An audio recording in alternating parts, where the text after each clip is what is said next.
Yes, there's countryside in northern Latvia.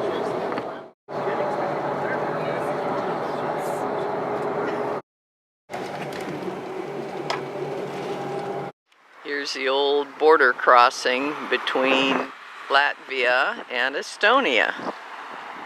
So here we are today. There were, 4 or 5 buses here, and we've got a roadside stop, and if you've got money from Lithuania and Latvia, you can convert it here, and Estonia's on the euro.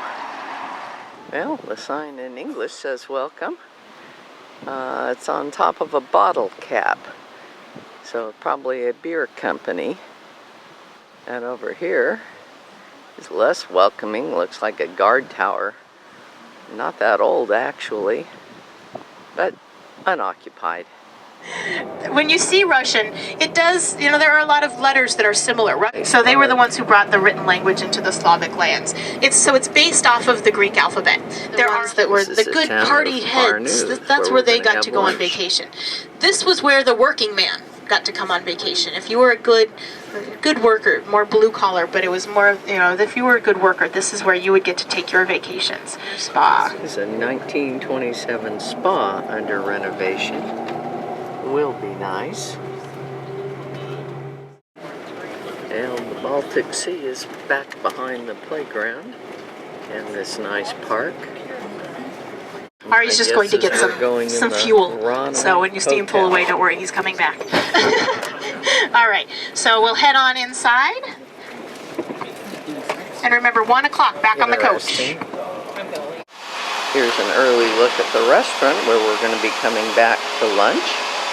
Right now we're going to head out to the beach. We've even got a piano in here. And here's the Baltic Sea in Estonia.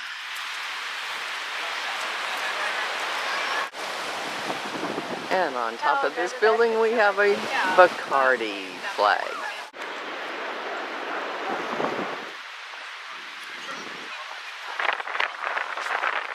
We have a little nude here playing in the fountain. Lots of windsurfers.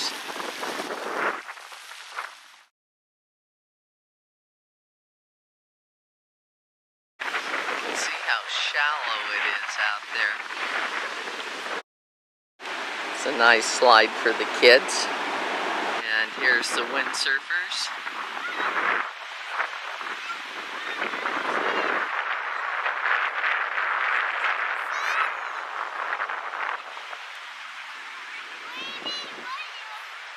Not a surfer.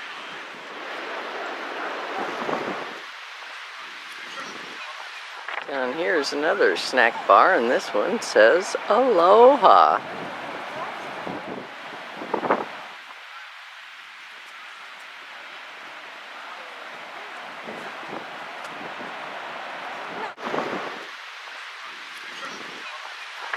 Here's the flood level on January the 9th, 2005.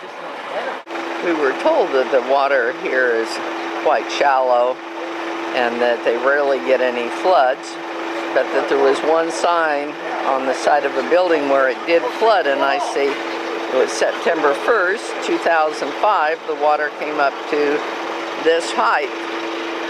They don't like the look of themselves, so they're not the smartest animals, but they're interesting animals, and they're very dangerous for people driving at night. They're very dangerous for in non-lit areas, unlit areas. So you'll often see signs along the highways, saying beware of the moose, watch out for the moose. This is a song of freedom for Estonia.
motel. They have a public sauna bathhouse there. But they don't like the cold of the further north. They don't go too much. But there's more of an emphasis. What you see more of in this part of the Baltic area, you'll start to see more knit wool sweaters, wool mittens, wool socks, things of that nature. The outskirts of Tallinn. The question was whether that had to do with the communist influence.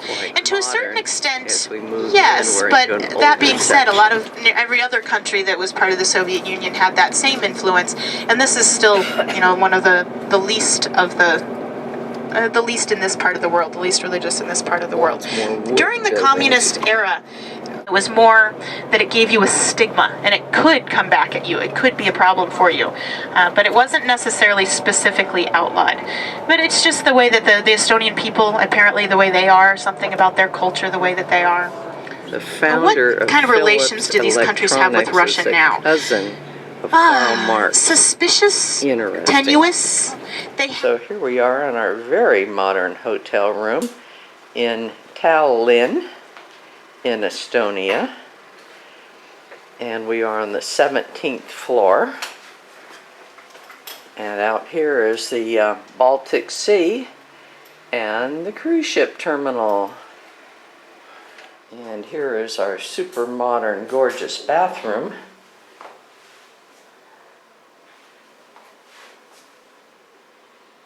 We got instructions on how to make this thing operate. We'll see if we can figure it out. And this is a heated towel rack, and right now it's heated. Here comes a ship, looks like a ferry. Nice bedside tables with a nice light. Pretty cool.